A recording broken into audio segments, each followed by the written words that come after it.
Annie Powell was the captain of our 2015 Running for Brave fundraiser and scholarship program. After running 2 half marathons last year, she dedicated 2016 to the sport of trail running because marathon running wasn't hard enough. She'll be reading her essay titled Owning My Mental Illness. What does it mean to own something? The verb own, as defined by Webster's dictionary, states that own means to admit or acknowledge that something is the case, or that one feels a certain way. The easy way to put this word into a sentence for a tangible item would be, I own a car, or I own a house. Well, the bank owns most of it, but you get my drift. I also own a beautiful diamond ring. A handsome man gave me in June 2005. It was a gift that I chose to keep. I also own medals from running and triathlon endeavors. I trained countless hours for them, and I put in a lot of hard work. I own them tangibly, and I own the experiences it took me to get there. So, are there things in life we own but may not have chosen? Of course there are. That's part of life. There are life events and situations of which we had no control of, and we have to choose to own them and embrace them, or deny them and reject them. The choice of what we do is up to us. It took some time, but when I decided to own my mental illness of bipolar type 2, generalized anxiety, and postpartum depression, my world opened up in an amazing way I never thought would happen. I always sort of struggled with depression and anxiety when I was younger. The cold and dark winter months are always hard for me. The lack of sunlight and warmth tremendously affects my emotions. Over the years as a child and then into adulthood, I think I did a reasonable job at getting by during those months. In 2006, I got married, and in 2007, a beautiful daughter made us parents. Although I delivered her in the cold month of December, I was so excited to be a new mom, and that the winter wasn't too bad. Fast forward 2.5 years later, and after being on bed rest for 2 months, we welcomed 4-pound, 6-ounce fraternal twin boys to our family in 2010. And you can only imagine the stress of having 2 preemies, a toddler who was still in diapers, and having a full-time job would be. Oh boy, did I struggle during this time, and then for another 3 years. I didn't know what was wrong with me, but something wasn't right. I saw psychiatrists and therapists. I tried all sorts of prescription combinations. I started having intrusive thoughts about my children and even suicidal thoughts of my own.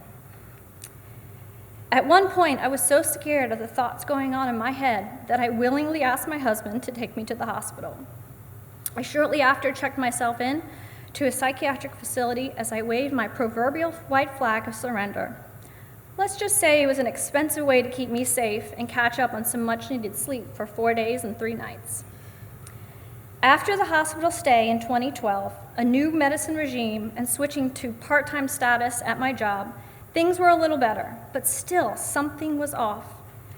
I tried to just suck it up and say the anxiety and bouts of depression were simply because I was a mom of 3 young children and life is, well, hard.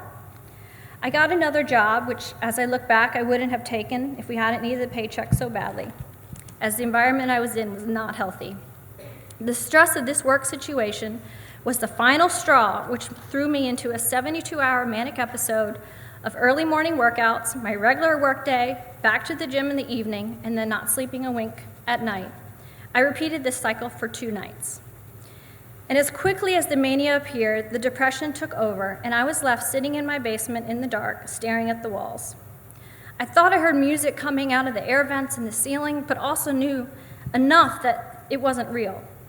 I was confused, depressed, and ready to take a whole bunch of pills and go to sleep forever. The pain I was feeling at that moment is not one that I can put into words.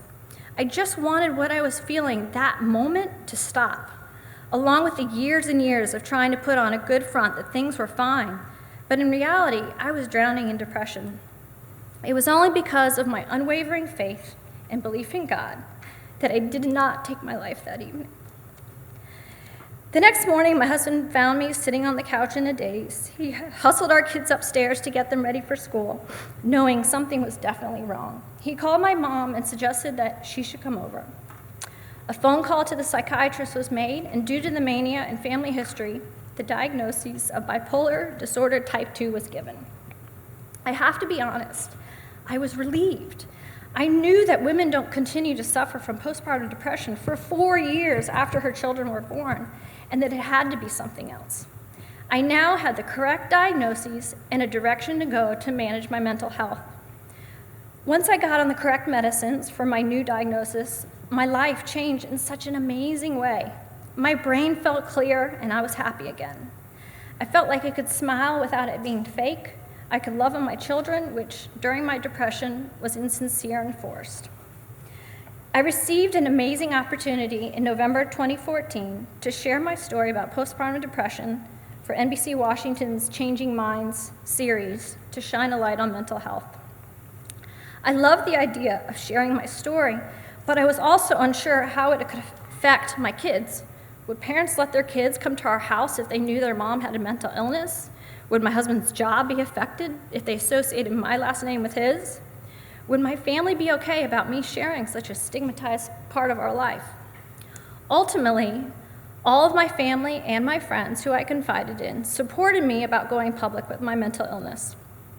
It was when I was sitting down with a friend talking about the interview and my hesitancy, did she say, "Annie, you just have to own it." That shook me, but in such a way that made me believe my mental illness is nothing I did wrong or could have changed. It is a genetic disorder that was passed on to me. I am the only one who can choose whether I will own it or deny it. Owning my mental illness has been such a freeing experience. I openly talk about my depression and my panic attacks, which in turn allows my network of family and friends to support me in those low moments. I later realized that my being transparent about my mental illness was encouraging others to own their mental illness and letting them know that they are not alone in the journey. I realized that I had to, and wanted to, keep sharing and showing that you can own a mental disorder, or disorders in my case, and it's okay.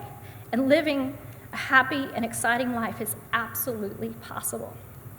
As I stand before you today, you may not be at the same point in your own journey to freely share about your mental illness, and that's okay. You can choose to own parts of your illness, like your low days in the winter months, which is more understood in our society, or own it in certain circumstances where you feel safe, like in groups of people who have similar experiences as you.